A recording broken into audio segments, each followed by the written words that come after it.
Is anybody gonna stop him? Like, enough's enough, Johnny. He's fucking dead! Once again, another clanker has fallen victim to the Grandmaster! Exploiter's programming. Look at this. You're gonna sit there and accept it until you time out. Is anybody coming? I can hear the Goro boss music, but nobody is here. What's going on? Mortal Kombat Legacy Kollection has got broken AI across the board. We've already had a look at Mortal Kombat 2, Ultimate Mortal Kombat 3, and now we're looking at Mortal Kombat 1.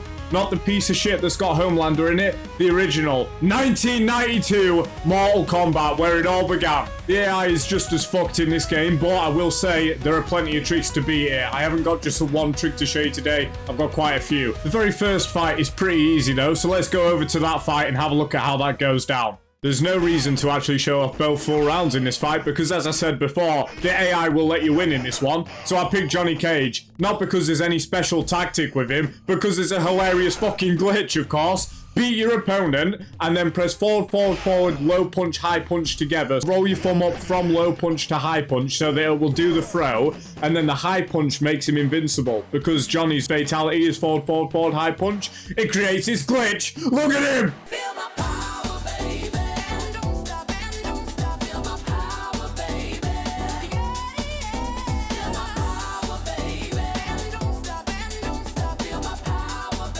Just have mercy by doing your fatality for the extra points that won't actually hit him. He'll die of fucking embarrassment. That's the fatality. With the Johnny Cage fatality being forward, forward, forward, high punch, if you do it twice really fast, then you'll knock his head off twice. This glitch was so cool. That's what inspired the secret code in the MK2 video that let you do it 3 times. This is where that came from. MK1 had it first, baby. There's also a glitch that works with multiple characters, but do a fatality on Raiden after sweeping him very quickly as he's still getting up, and he'll stay blue. Another fun little tip there when you're finishing off your opponents. So let's start off with strategy that works with basically every character. Playing this game normally consists of trying to land a lot of jump kicks and a lot of low jabs. If you keep pressing low jab while holding back, for some reason the AI is inclined to eat it. I'll talk more about that later. Your specials aren't quite as bad in this game as what they are in MK2 because there's an actual chance of them landing on occasion, which is helpful. But you're pretty much relying on some of the same strategies. Getting sweep at its best range and jump kicks. Jumping back and kick also works when you're in the corner very, very well. But this is the gist of the normal gameplay. Two of the easiest characters though for the AI are definitely Scorpion and Sub-Zero. The reason is they both have an amazing stun. So when you're getting your low jabs in, again remember to hold back because I promise you it makes a difference, the AI freaks out. And at the end of a low jab string, even if they're blocking, right as they're about to be pushed back, you will do the stun. So demonstrating with Scorpion first, it's a nice easy one because you're holding back anyway. Keep mashing low punch and then back low punch for the spear. If you get really lucky, a lot of the time it's just going to keep looping itself and you may even get a flawless victory doing this. Most of the time you might not quite win it flawless, but you're going to win most games and definitely breeze through endurance rounds by doing this tactic. So that is the first strategy that I would have there with Scorpion. It does work a treat in most of the fights and this could get you through the entirety of the game if I'm being honest with you.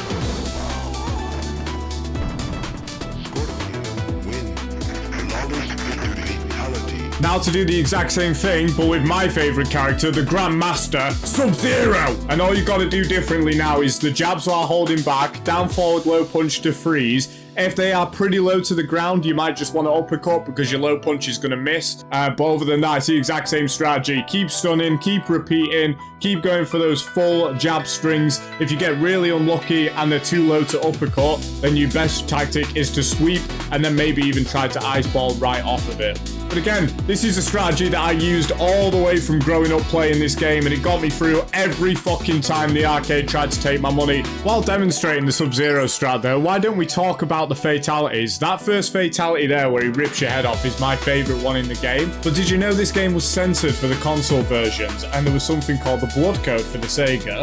On the Sega, if you turn off the blood code, the fatality is appallingly bad. It's just an uppercut. If you didn't know the cheat code to get blood back on, this is what you were fucking left with. Enjoy that. Fun for all the family. If you were playing on the Super Nintendo version, there is no blood code and you won't be getting any gore whatsoever. But looking at Sub-Zero's fatality, it's actually kind of cool. It freezes you in this one, and then it breaks you.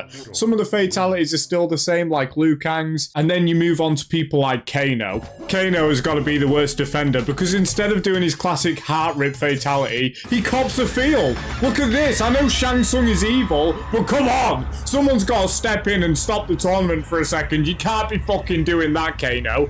I don't know what the fuck he pulled out of a bra, but it needs to go back, and he needs to be investigated. Immediately! Anyway, let's put all that aside for a second. Back to the arcade, and as you can see, we're blasting through the endurance rounds. Now, in the endurance rounds, whenever you've beat the first opponent and the second dude tags in, you've got enough time to get a free hit. Scorpion or Sub-Zero, you're going to get a stun, and then maybe even go for the jab strat or a safe uppercut. That's up to you. Anybody else like Liu Kang, Johnny, Kano, do a very fast attack like one of your flying kicks or the Kano ball. Sonya, you maybe just want to fire your projectile unless you're close enough to do the leg grab. But we followed this strategy all the way through the game of just jump kicks, sweep, and then jab punching while holding back.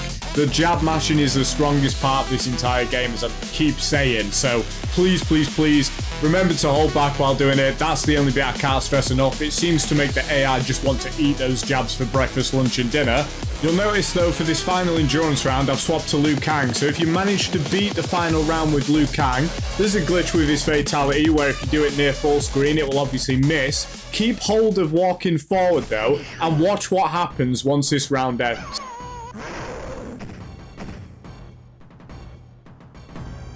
Liu Kang wins. Fatality. You'll notice that I don't stop walking forward. We hear Goro announce himself. But where the fuck is he? Where is he? Now, if I stop walking forward, he will appear. So what you can do on the console versions is keep walking until the very end of the timer, let him land right near the end, and then hit him. If you try to do it on the arcade, you will time out and game over for fuck knows what reason. But yeah, look at this. He's not coming.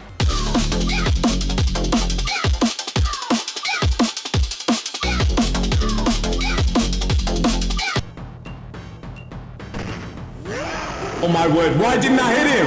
Wait, what? What the fuck? Wait, no! What do you mean? Game over, so that's it, back to the start.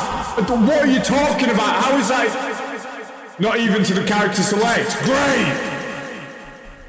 Alright, so let's go back to Goro then. Once more, I'm playing as my all-time favorite character, Sub-Zero. And watch this.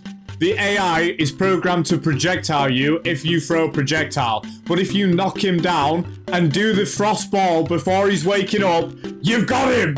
He's done, this is it. Goro is the easiest fight in the entire game. Pick the Grandmaster and uppercut his fucking ponytail clean off his dome. This is all that need be done. Get up! I'm not done with you! Freeze him and knock him out! Shang is watching thinking, fucking hell, I'm gonna get destroyed. This is how easy it is. Just do this over and over again and you'll win. There's no other way to say how easy this is than to just do it. Look! Now we're near the end of the game, we're approaching Shang Tsung, and going through his head right now must be, at least I'm not losing to Johnny Cage. You know, after he saw what happened to Kano.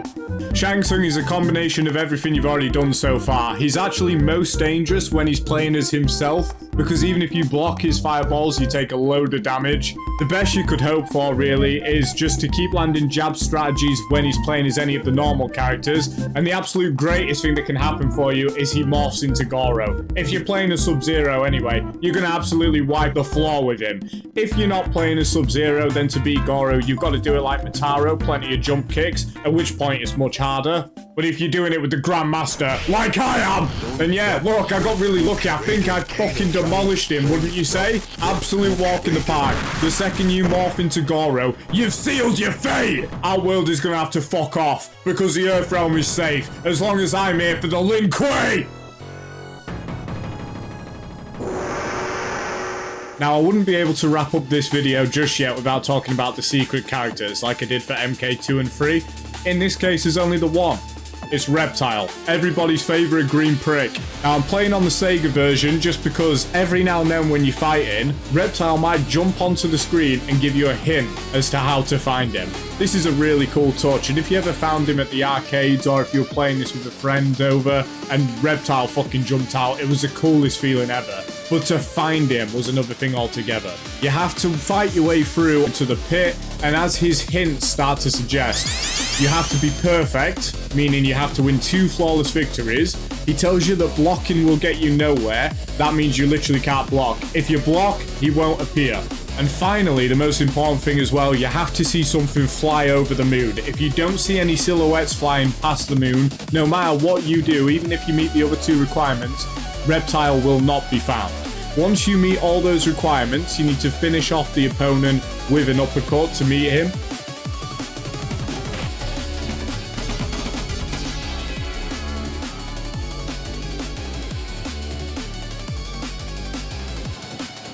The fight with Reptile is an annoying one. He's actually just Scorpion and Sub-Zero. He's got both of their movesets, but for some reason he's fucking green. It's actually pretty clever to make him green because that's a combination of when you put blue and yellow together. So there you are. I guess that's what they were thinking when they did this. Reptile's got a faster move speed than anybody else in the game, but if you beat his ass with mainly jump kicks, sweeps, and the low jabs not so much, you've got to get pretty lucky on him. Eventually you'll beat his ass and feel great because he awards you a shitload of points. There you go. That was worth the hassle. Trust me, it's fun. It is a great feeling of accomplishment to beat Reptile though. It really, really is. It does feel good if you find him the legitimate way. Of course, you could always cheat on this just to find him, so I'll let you do that if you want. With all that being said, the game's done. We fucked him up! I just want to take this time in the video to give a massive thank you to you. Everybody that watches, likes, comments, subscribes. It supports me massively, and I really appreciate that, so thank you guys. For that reason, if you are new to the channel and you did enjoy it, do consider subscribing, but other than that, that's all for this one, and I'll catch you in the next one.